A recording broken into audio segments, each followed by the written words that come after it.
disebut buta huruf Al-Quran, berarti dia nggak kenal apa itu huruf Al-Quran. Sama seperti buta huruf membaca Latin. Nah, jadi ada orang buta huruf baca Latin adalah dia tidak tahu ya, yang mana huruf A, mana huruf B dan seterusnya. Nah, begitu juga buta huruf Al-Quran di sini adalah mereka yang tidak kenal huruf-huruf Al-Quran. Yang ada 28, ada yang mengatakan 29 hurufnya. Mulai dari alif. Alif. Nah, ketika ada baris, kalau barisnya di atas menjadi A. Baris di bawah menjadi I. Baris bengkoknya menjadi U, dhammahnya. Nah, itu baris 1. Bagaimana dengan baris 2? An, in, un. Nah, jadi ini persoalan dasar yang dihadapi adalah ketika disebut buta huruf Al-Quran, berarti dia tidak mengenal huruf Al-Quran. A'udzubillahi minasyaitonirrajim. Warattilil Qur'ana tartila. Wa qala Nabi sallallahu alaihi wasallam, khairukum man ta'allama al-Qur'an wa 'allamah. Hadirin sidang jamaah salat maghrib dan isya Masjid Jami Lancang Garang yang dirahmati Allah Subhanahu wa taala. Tema kita pada malam berbahagia ini adalah buta huruf Al-Quran dan apa solusinya. Ini sebuah tema yang sudah lama, sebenarnya bukan sebuah tema yang baru. Sebuah hal yang sudah sering kita dengar dan tidak sedikit kita juga melihat banyak program-program dilakukan, baik itu dari Kementerian Agama ada program. Salah satunya di kepenyuluhan adalah berantas buta huruf Al-Quran.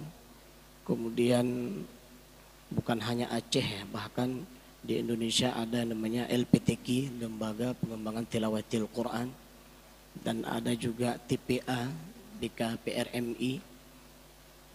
Ada juga pengajian-pengajian Al-Quran di setiap lorong di kampung kita. Ada pengajian Al-Quran di Menasah, di masjid, di musalla. Dan bahkan banyak kita mendengar ada program-program haflah Al-Quran.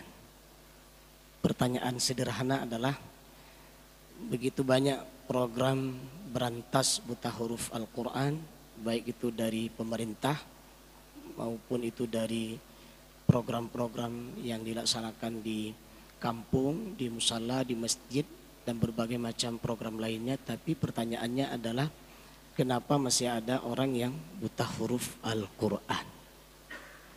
Pada kesempatan yang berbahagia ini dengan waktu yang sangat singkat tentunya, kita akan melihat secara sederhana saja apa itu buta huruf Al-Quran. Kami yakin bahwa hadirin yang hadir di sini ini tidak termasuk buta huruf Al-Quran. Ya. Ya, kenapa juga kita sampaikan materi ini? Karena seringkali kita mendapatkan kasus ada orang yang tidak bisa baca Al-Quran, padahal dia orang mukmin, padahal dia orang muslim, hidup dalam keluarga Islam, kemudian hidup dalam suasana Islam, tapi ternyata tidak bisa membaca Al-Quran. Kadangkala ada mahasiswa yang masuk perguruan tinggi, ternyata ketika dites bacaan Al-Quran tidak bisa. Ada anak-anak kita yang masuk sekolah SMP, SMA, juga sering kita mendapatkan ada di antara mereka itu yang tidak bisa membaca Al-Quran. Kalau kita naik grade-nya sedikit lagi, ada orang dewasa yang tidak bisa membaca Al-Quran. Kita naik lagi grade-nya, ada orang tua yang tidak bisa membaca Al-Quran. Nah, mari kita lihat sebenarnya apa sih itu buta huruf baca Al-Quran itu. Semua kita sudah paham, ya. Mari kita lihat yang pertama adalah kenapa ini bisa terjadi. Sebelum kita membahas buta huruf Al-Quran ini, kenapa ini bisa terjadi? Di antara penyebabnya adalah lemahnya keinginan seorang muslim, seorang mukmin untuk belajar Al-Quran. Bahkan terkadang kita dalam pergaulan bisa punya teman, baik itu teman dalam kita bekerja, sekantor, atau teman dalam pergaulan kita, kita tahu bahwa ada teman kita itu nggak bisa baca Al-Quran. Nah, sementara teman yang lain bisa membaca Al-Quran. Misalnya diajak, ayo kita ke tempat ngaji. Berulang kali, bertahun-tahun, dan bahkan hampir akan meninggal. Diajak untuk belajar ngaji, ternyata tidak mau. Apa penyebabnya? Lemahnya keinginan. Itu di antara penyebabnya. Kemudian ada juga penyebabnya karena malu. Ya, malu ini bisa jadi karena dia nanti malu ketika jumpa dengan kawan-kawannya. Ternyata kawannya bagus baca Al-Quran sementara dia nggak bisa baca Al-Quran. Maka di sini orang malu ini dibagi dua. Ada yang tidak mau pergi mengaji, ada yang dia ingin di privat. Jadi dipanggil guru-guru ngajinya ke rumah. Nah ini subhanallah luar biasa. Atau seorang kepala kantor yang tidak bisa membaca Al-Quran. Dipanggil guru ngaji, disuruh ajarkan belajar Al-Quran di dalam ruang kantor kerjanya. Atau bahkan seorang presiden sekalipun yang nggak bisa baca Al-Quran, maka dia harus memanggil guru ngaji ke istana negara untuk apa? Ngajarin Al-Quran. Gubernur, bupati, siapapun mereka. Nah ini luar biasa, dia malu. Tetapi sifat malunya itu dia berusaha agar bisa ngaji, dipanggil guru ngaji untuk mengajarkannya. Nah kalau tadi malu yang pertama ini yang salah. Udah malu, nggak mau pergi dan tidak mau memanggil gurunya atau tidak mau menghadiri halaqah-halaqah Quran. Kemudian gengsi. Nah ini saya nggak tahu kalau bahasa Aceh gengsi ini apa artinya. Ya. Dia merasa tidak layak. Saya kan orang hebat, saya kan punya pangkat dan jabatan. Saya tidak layak untuk belajar Al-Quran. Nah padahal kalau kita lihat kisah-kisah orang yang para lansia yang menghafal Al-Quran, ya, awalnya dia tidak bisa membaca Al-Quran, kemudian dia memberanikan diri. Saat dia mengantar cucunya ke tempat pengajian, kemudian dia menawarkan diri kalau bisa belajar bersama cucunya. Nah ini kisah nyata. Dari tidak bisa membaca Al-Quran, akhirnya dia sampai khatam menghafal Al-Quran. Kenapa? Karena tidak ada gengsi tadi itu. Ketahuilah, penyakit gengsi ini penyakit yang paling berbahaya. Maka sebaiknya penyakit ini tidak ada pada diri kita, sehingga ini bukan hanya persoalan belajar Quran. Termasuk persoalan nanti kita juga harus tahu bagaimana membaca bacaan-bacaan sholat kita.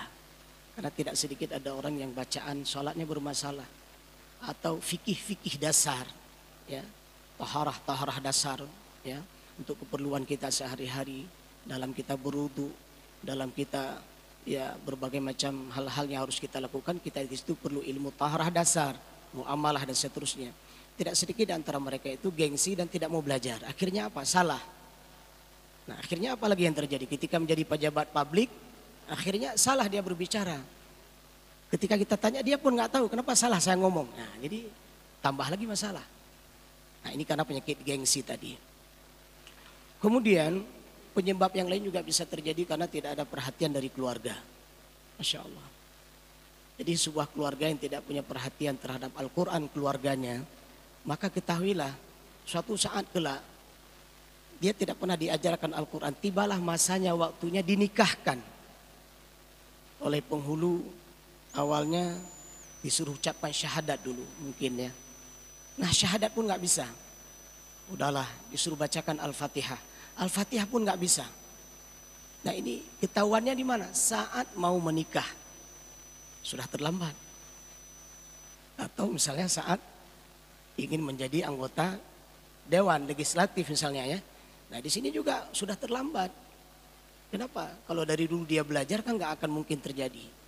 Nah ini banyak nanti momen-momen lain yang dia baru belajar, baru mengetahui tidak bisa baca Quran saat momen-momen tertentu itu sudah terlambat. Tapi ketahuilah selama masih ada keinginan, tolong masih terus kesempatan itu tersedia bagi kita.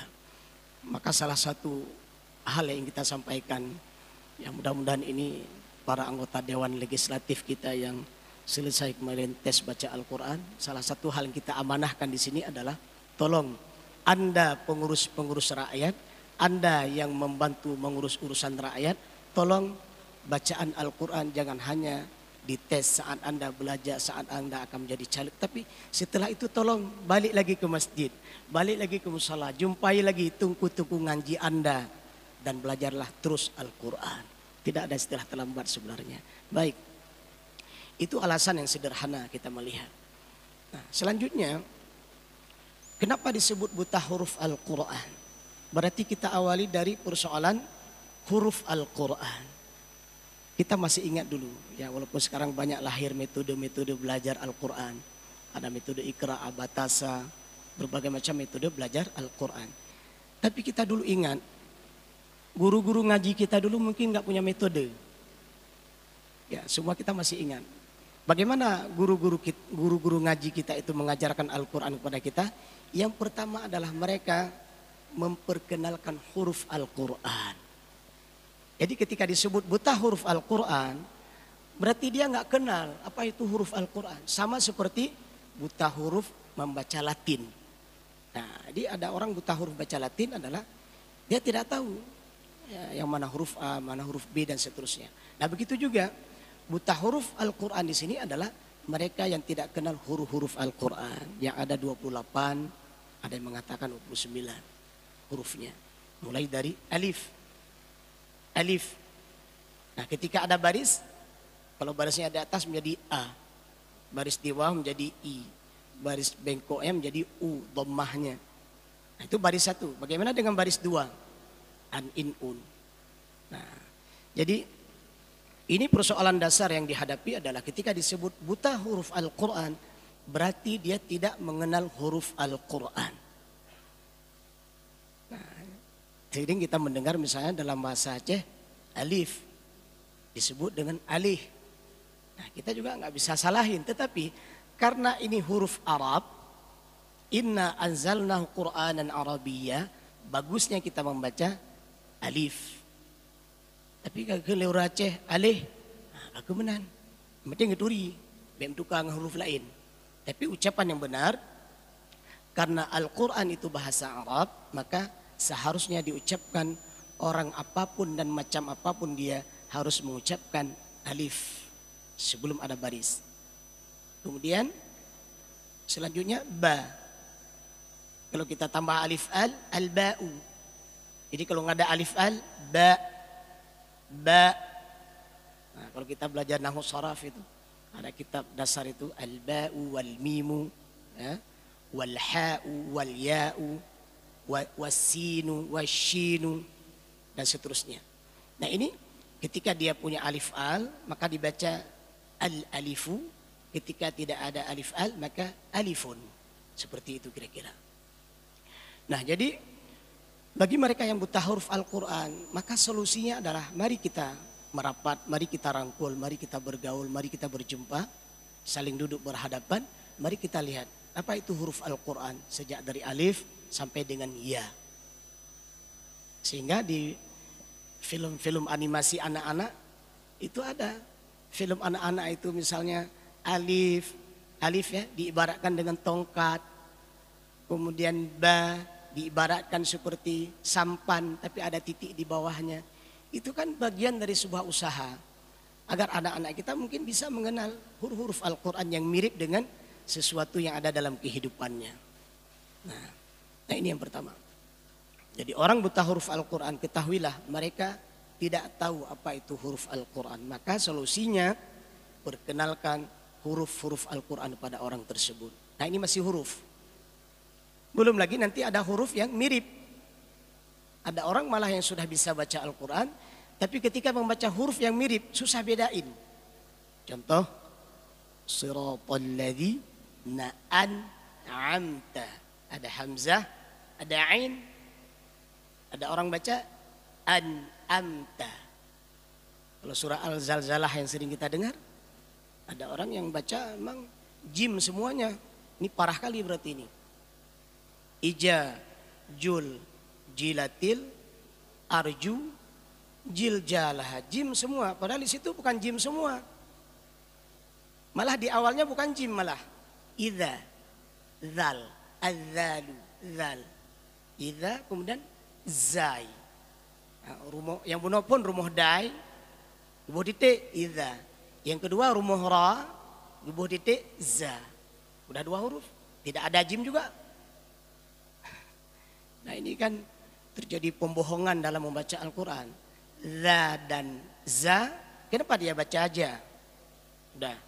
Idza zul zilatil. Za lagi, bukan jilatil. ardu, malah bo, bukan ja lagi. Zilza. Nah ini contoh. Jadi setelah dia mengenal huruf-huruf hijaiyah tersebut, maka dia berusaha untuk melafalkan huruf tersebut. Kalau tidak berbaris sudah kita sampaikan tadi. Ketika berbaris ada a, i, u, dia lafalkan. Nah setelah itu dia juga mengetahui bagaimana huruf-huruf hijaiyah yang mirip. Ada a, ada a. Kemudian ada ka, ada ko. Ya kan tipis sekali itu perbedaannya. Kalau ada orang membaca mustaqim, itu sudah berubah jadi mustaqim, mustaqim menjadi mustaqim. Ya. Nah, jadi antara ka dengan ko, antara ta dengan po, ta dengan po, antara bo dengan wo, huruf yang dibaca padat, berat dengan huruf yang dibaca lembut, dan seterusnya dan seterusnya. Nah ini persoalan lagi, karena ketika bertukar hurufnya maka akan bertukar maknanya. Nah, belum lagi nanti setelah dia tahu huruf, tahu beda-beda huruf yang mirip, nanti ada lagi persoalan sukun. Ya, tanda sukun itu apa? Sering kita di MC bukan hanya sukun, kadang-kadang ada tasydid misalnya. Sering kita mendengar MC keren itu kalau bawa acara bisa begini dia baca. Tapi saya bukan MC, mohon maaf. Ya. Nah, jadi mulai dari awal dengan mengucapkan Bismillahirrahmanirrahim. Ini berapa huruf yang salah? Ya, ya. Midlah ada tasydid, hirrahma ada tasydid lagi, ada ha lagi. Nah, atau sebelumnya Assalamualaikum warahmatullahi. Ini mohon maaf, jadi kurang sopan saya membaca seperti ini. Tapi ini kasus-kasus kesalahan dalam sehari-hari terhadap Al-Quran. Ya. Nah, maka ada orang yang tidak bisa membaca ha. Ya, dia nggak bisa baca ha memang. Dia hanya bisa baca ka. Maka ketika kita tanya surat apa yang sering dibaca di dalam sholat, maka dia akan mengatakan surat Al-Fatihah. Salah. Salah itu kenapa? Itu ha bukan ka. Nah setelah kita survei ternyata dia nggak bisa bilang ha.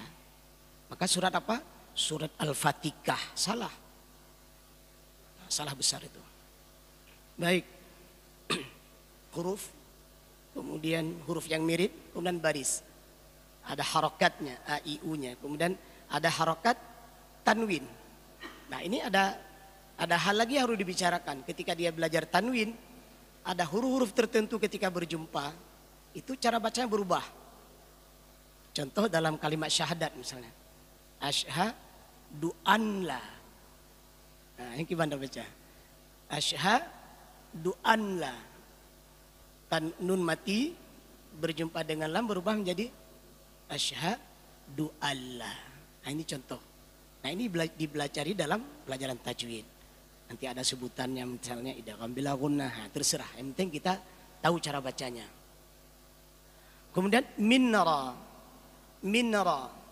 Nah, ketika nun mati berjumpa ra maka berubah menjadi mirla. Nah, kita naik lagi terus ya. Kita naik lagi terus. Huruf udah kenal mudah-mudahan. Barisnya udah kenal. Tasydid udah tahu, sukun sudah tahu. Naik lagi gridnya, naik lagi levelnya. 1 alif paling kurang. Nah, ini mohon maaf kadang-kadang kita yang baca doa pun juga jangan sampai salah 1 alif Ustadz ya. Ya. Misalnya Rabbana, kenapa harus dipanjangkan banyak? Padahal tidak ada mad di situ. Nah, Atina, fid dunya hasanah. Ini udah salah semua. Sengaja saya salahkan contohnya. Ini jangan ditiru. Ya. Saya ingin sampaikan kenapa banyak dipanjangkan padahal itu sudah ada mad. Nah, ini persoalan selanjutnya. Ya. Maka kita ulang kembali, tidak ada istilah terlambat. Maka salah satu untuk menyelesaikan persoalan buta huruf Al-Qur'an ini adalah mereka ajarkan huruf Al-Qur'an dulu. Apa itu huruf Al-Qur'an? Nah, ketika huruf itu nggak ada baris bagaimana? Ketika itu huruf itu berbaris bagaimana cara bacanya? Nah, nanti naik lagi levelnya. Bagaimana cara membaca huruf yang di awal kalimat? Bagaimana membaca huruf yang di tengah kalimat? Nah, ini masuk pada bentuk huruf. Bagaimana bentuk huruf di akhir kalimat? Nah, ini ada orang dia hanya mengenal huruf Al-Quran ketika terpisah satu-satu. Tapi begitu gabung dalam kalimat, dia nggak bisa bedain. Ketika kita tanya, ini apa bacanya? Ini nggak tahu nih, waktu saya belajar huruf-huruf potong Al-Quran, tidak ada kayak gini. Memang nggak ada, karena belum digabung dalam kalimat. Begitu digabung dalam kalimat, ada huruf-huruf yang akan berubah bentuknya. Contoh, ain misalnya. Ain di awal kalimat, ain di tengah kalimat, dan ain di akhir kalimat. A, ai, au. A, kira-kira begitu gambarannya. Ya, a. Kemudian di tengah kalimat begini jadinya. Nah, di akhir kalimat akhirnya ada ditarik ke bawah. Ini contoh. Padahal hurufnya sama, tapi begitu dimasukkan ke dalam kalimat, saat berada di awal kalimat dia bentuknya tersendiri, saat dia berada di tengah kalimat bentuknya tersendiri, saat dia berada di akhir kalimat bentuknya tersendiri, padahal huruf yang sama. Nyantengku. Ya. Makanya kalau kita belajar Iqra, ya, itu kan berurut cara belajarnya, mulai dari huruf pertama, ya, huruf yang nggak ada baris, atau langsung huruf ada barisnya, nanti huruf yang disambung, huruf yang terpisah. Nah, ini bagian dari hal penting yang harus kita perhatikan. Bagaimana seseorang yang seandainya mereka tidak bisa baca Al-Quran, maka ini langkah awal yang harus dilaksanakan. Maka kita rindu, ya, dengan suasana pengajian-pengajian di kampung kita dulu. Walaupun kadang-kadang bahasanya agak sedikit tegas ya, kalau orang Aceh ngajar ngaji emang tegas. Nah, saya nggak bisa tunjukkan di sini. Ya, kita sudah merasakan sendiri. Ya. Nah, yang bila keti uyuk mo, ya, macam-macam tuh. Nyenggoen tujuan jigot, tujuan ji supaya bujut. Nah, bila keti uyuk mo, dia bukan sampai kerja ali. Tapi pintu jati lom. Kalau anak-anak sekarang dibuat kayak itu betul-betul nggak pergi lagi. Maka ini ustaz-ustaz ini capek kali cara ngajar anak-anak supaya tetap pergi. Nah, tapi ketahuilah sebodoh-bodoh orang Aceh dulu tahu huruf Al-Quran, ya, dan bisa baca Al-Quran. Nah, jadi sebanyak apapun metode yang muncul di akhir zaman dalam belajar Al-Quran, maka tidak akan pernah terlepas beberapa hal ini. Huruf dasar Al-Quran, ya. Bagaimana baris di dalam membaca Al-Quran, baris yang satu dan baris yang dua. Bagaimana huruf yang mirip dalam Al-Quran. Kemudian bagaimana huruf saat berada di awal kalimat, di tengah kalimat, dan di akhir kalimat. Itu semuanya harus diajarkan dan diperkenalkan. Nah, kalau ditanyakan kepada kami, kira-kira kalau ada orang yang buta huruf baca Al-Quran berapa lama? Masya Allah. Ini saya yang tanyakan, seandainya seperti itu. Berapa lama? Ini sangat tergantung daripada minat. Karena ada orang yang maaf, beberapa kali dia pergi belajar ngaji, ternyata hanjujur. Ya, tabah huruf mentang gak 3 minggu, hanjujur. Akhirnya dia minta izin sama ustadznya, Ustadz, saya izin dulu barang 2 bulan, nanti saya pergi lagi. Nah, ini kenapa? Berarti semangatnya sangat lemah. Maka solusinya, bagaimana orang-orang yang buta huruf Al-Quran diberikan semangat. Maka di sini saya melihat, kita akan melihat beberapa hadis-hadis Rasulullah tentang kemuliaan orang belajar Al-Quran. Salah satu hadis yang paling sering kita dengar adalah khairukum man ta'allama Al-Quran wa 'allamah. Di sini Rasulullah SAW menyebutkan ada 2 orang terbaik. Siapa mereka? Yang belajar Al-Quran karena dia tidak bisa baca Al-Quran, atau belum bisa baca Al-Quran, atau belum bagus bacaan Al-Quran, dan yang mengajarkan. Ternyata 2 orang terbaik. Belum lagi saat dia berangkat dari rumahnya, maka malaikat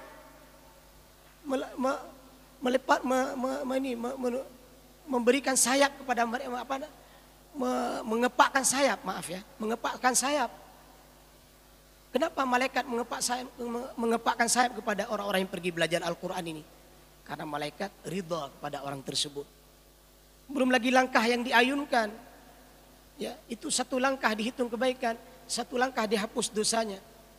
Belum lagi saat dia meninggal, Saat dia belajar ke tempat ngaji meninggal misalnya, itu dihitung pahala syahid, Masya Allah. Nah belum lagi dia berada di tempat belajar Quran. Malaikat turun di samping mereka. Kemudian tempat mereka diberikan ketenangan. Kemudian hati mereka diberikan ketenangan. Kemudian nama mereka disebutkan kepada makhluk yang mulia. Masya Allah. Dan banyak sekali hadis-hadis yang lainnya. Dalam hadis yang lain, orang yang mahir membaca Al-Quran akan bersama malaikat yang mulia. Dalam hadis yang lain, orang yang senantiasa membaca Al-Quran, maka dia mulutnya dikecup oleh malaikat. Jadi malaikat mengecup mulut orang yang baca Al-Quran. Malaikat sambil berkata, utlu, utlu, utlu. Bacalah, bacalah, bacalah. Seorang sahabat yang membaca sebuah surat Al-Quran, maka pada saat itu dia merasakan seperti ada sesuatu yang turun dari atas. Semakin dia baca semakin turun, semakin dia baca semakin turun. Akhirnya dia takut dan berhenti. Esoknya dia lapor pada Rasulullah. Ya Rasulullah, tadi malam saya seperti ini, seperti ini. Apa kata Rasulullah? Itu adalah malaikat. Seandainya engkau terus melanjutkan bacaanmu, maka engkau akan melihat bagaimana malaikat. Tapi ketahuilah, selevel kita nggak bisa lihat malaikat. Tapi begitulah yang disampaikan bahwa dekatnya malaikat dengan orang yang membaca Al-Quran. Belum lagi ada penelitian, setiap huruf yang dibaca itu akan membuat sel-sel kita menjadi sehat. Maka Rasulullah dalam hidupnya hanya beberapa kali sakit. Para peneliti melihat apa di antara rahasia sehatnya Rasulullah. Ternyata mereka menemukan Rasulullah Sallallahu Alaihi Wasallam paling banyak membaca Al-Quran di dalam sholat malamnya. Masya Allah. Hari ini berbagai macam cara kita lakukan agar kita sehat. Ya silakan, nggak salah. Tapi ada sehat gratis, ada sehat murah meriah yang Allah berikan pada kita. Apa itu? Banyak membaca Al-Quran, terutama di dalam sholat kita. Masya Allah. Baik, itu beberapa hal dasar yang kita sampaikan dari persoalan tentang buta huruf Al-Quran ini. Nah ini semua itu adalah dari kondisi pribadi seseorang. Nah, sekarang eksternalnya. Nah ini juga perlu hadir. Seseorang yang susah dan tidak mau belajar Al-Quran, itu tidak sedikit juga karena pengaruh temannya. Ikulingan. Hai, ilung hanjut tengok baca Quran. Draw sama dengan long. Mereka pun beda-beda dengan long. Nah ini persoalan. Kenapa dalam hal yang tidak baik harus kita samakan? Maka ini hati-hati. Pergaulan temannya, pergaulan lingkungannya, atau mereka yang terus cinta dunia, atau sibuk bekerja. Sibuk bekerja siang dan malam, malam dan siang. Kadang-kadang kepala jadi kaki, kaki jadi kepala. Sampai dia lupa, ternyata belum bisa membaca Al-Quran. Dan ketahuilah, bacaan-bacaan sholat kita juga bahasa Arab. Nah ini kita ada sebuah kerinduan dalam kehidupan kita, dalam masyarakat kita. Ada program-program sederhana. Saya pikir di masjid cukup banyak ya. Program-program halaqah Quran, tahsin Quran sederhana. Termasuk dulu pernah digerakkan lomba membaca bacaan salat. Nah ini cukup banyak persoalan kalau kita lihat ini, kalau kita survei. Nah ini kita berharap mudah-mudahan wali kota mengeluarkan sebuah surat. Ya isinya nggak usah banyak, sedikit aja. Tolong semua masyarakat yang belum bisa baca Al-Quran segera mendaftarkan diri pada ustadz, para kiai, pada tengku untuk belajar baca Al-Quran dan belajar bacaan sholat, titik. Karena biasanya seruan para ustadz, para tengku dengan seruan wali kota itu beda, beda rasa. Nah, ya beda rasa artinya kita sudah sampaikan berulang kali, ternyata banyak juga orang yang tidak mau berbagi bacaan Al-Quran. Atau pilihan yang kedua, pemerintah buat hadiah. Pengumumannya di mana? Di Menasah. Barang siapa yang mau belajar Al-Quran seminggu sekali maka dapat bonus 1 juta. Berarti kalau seminggu 6 kali berarti berapa juta? 6 juta. Ini saya pikir membludak ini. Jadi dengan bonus. Karena kadang-kadang kita harus punya cara. Orang bersemangat itu berbagai macam cara harus dilakukan. Ya. Atau Al-Quran yang 30 juz itu setiap lembarnya dikasih 100.000. Ini siapa yang akan melakukan ini? Ya, siapa yang bisa baca satu halaman ini silakan ambil 100.000. Maka terkadang di kedai-kedai makanan juga kita mendapatkan. Kalau bisa store hafal surat Ar-Rahman maka gratis. Akhirnya orang lomba-lomba hafal surat Ar-Rahman. Ya. Ini hanya cara saja, ya, kiat saja. Tapi intinya orang yang membuat kiat seperti ini pahalanya banyak. Ya. Nah, saya pikir perlu kita hidupkan kembali halaqah-halaqah Quran sederhana. Nah, cuman yang jadi persoalan sekali lagi adalah agar masyarakat mau belajar Quran. Nah ini kita harus cari cara, berbagai macam program, berbagai macam kiat, bagaimana masyarakat itu rindu dengan belajar Al-Quran. Nah kemudian bagaimana kita bisa mengharapkan muslimin, muslimat, mukminin, mukminat bisa memahami Al-Quran kalau Al-Quran tidak bisa dibaca. Nah ini persoalan lagi. Padahal target daripada diturunkan Al-Quran setelah kita bisa membaca, kemudian memahami dan mengamalkan. Nah jadi kalau dibuat survei, apa alasan persoalan seseorang susah mengamalkan Al-Quran? Maka salah satu jawabannya adalah tidak bisa membaca Al-Quran. Nah makanya kita berharap sekali ini bagaimana pemerintah turut aktif ya memberikan instruksi. Kemudian dari pihak-pihak lembaga-lembaga tertentu juga begitu. Ya. Kemudian dari masjid, dari musala, dari menasah, ya, dari aparatur kampung. Dan yang paling penting sebenarnya, yang paling penting, ketika instruksi itu dibuat, bagusnya, baiknya, yang membuat instruksi itu hadir. Nah ini lebih hebat lagi. Contoh misalnya, begitu ada program tahsil Quran, ternyata di situ, nah kepala lorong inan, mantap, bagus, oke.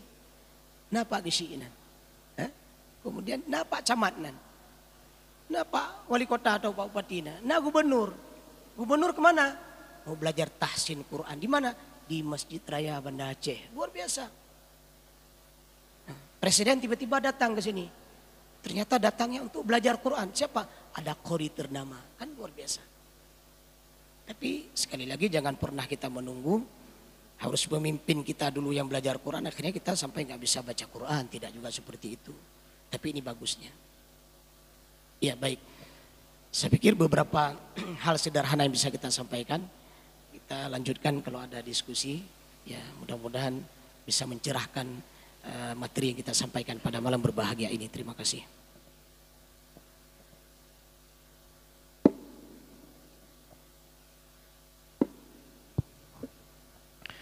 Baik, Assalamualaikum warahmatullahi wabarakatuh. Maaf sebelumnya Ustadz ingin bertanya. Sebelumnya saya dari mahasiswa dari IAIN Loksmawe. Saya di jurusan Pendidikan Agama Islam Ustadz, di PAI. Pertanyaan saya Ustadz, kebanyakan mahasiswa di Loksmawe, terutama di jurusan saya Ustadz, baik dari pihak laki-laki atau perempuan, tidak bisa membaca Al-Quran Ustadz. Padahal mereka memilih jurusan pendidikan agama Islam, yang mana pendidikan agama Islam ini akan menjadi guru ke depannya Ustadz. Terus Ustadz, bagaimana, apakah berarti potensi mahasiswa pendidikan agama Islam merupakan pilarnya itu pendidikan agama Islam semakin rendah? Bagaimana cara untuk memberantas mahasiswa yang tepatnya berada di dunia kampus Ustaz? Sekian, terima kasih. Wassalamualaikum warahmatullahi wabarakatuh. Nah ini salah satu segmen mahasiswa ya. Ya, makanya kita melihat saat mahasiswa masuk perguruan tinggi, ya, itu ada di tes bacaan Al-Quran. Cuman tadi ternyata bisa nggak bisa baca Quran ternyata tetap lewat misalnya. Nah ini harus ada dua opsi. Harus ada dua kegiatan yang harus dilakukan. Yang pertama adalah sebelum mereka masuk itu dites dulu. Ada berapa mahasiswa yang masuk dites bacaan Al-Quran, nanti diurut. Berapa orang di urutan A berarti bagus baca, bagus tajwid, dan bahkan dia punya hafalan Quran. Ada berapa orang di urutan B, dia bisa baca tapi belum bertajwid. Nanti ada berapa orang yang di urutan C, dia bisa baca tapi terbata-bata. Nah terakhir urutan D, inilah buta huruf. Ya, huruf nggak tahu, baca nggak tahu, semua nggak tahu. Nah ini bagaimana solusinya? Nah setelah tadi ada tes yang sehingga membuat list tentang kemampuan mereka, kemudian nah pihak perguruan tinggi harus ada usaha dan upaya bagaimana sejak dia belajar di fakultas tersebut, ya, sampai dia akan berakhir belajar, tapi kalau bisa jangan sampai akhir, ya minimal di 2 semester, ya, di 2 semester dia belajar. Bagaimana pihak perguruan tinggi bekerja sama, apakah dengan LPTQ, apakah dengan para ustadz, para kiai yang bagus bacaan Al-Qurannya, para tungku, membuat program pada mereka sambil mereka kuliah, mereka wajib mengikuti program tahsin Quran tadi, wajib, dan itu masukkan dalam nilainya, nilai mata kuliahnya, sehingga dengan sebuah harapan mudah-mudahan 2 semester saja dia akan selesai dengan persoalan bacaan Al-Quran tadi. Kemudian yang kedua, pihak perguruan tinggi memberikan bonus atau penghargaan. Nah di sini kita melihat banyak sekali penghargaan, yang bisa baca, bisa menghafal, bisa masuk, nggak ada tes, yang masuk lewat langsung, kemudian diterima di berbagai jurusan. Ini bagus.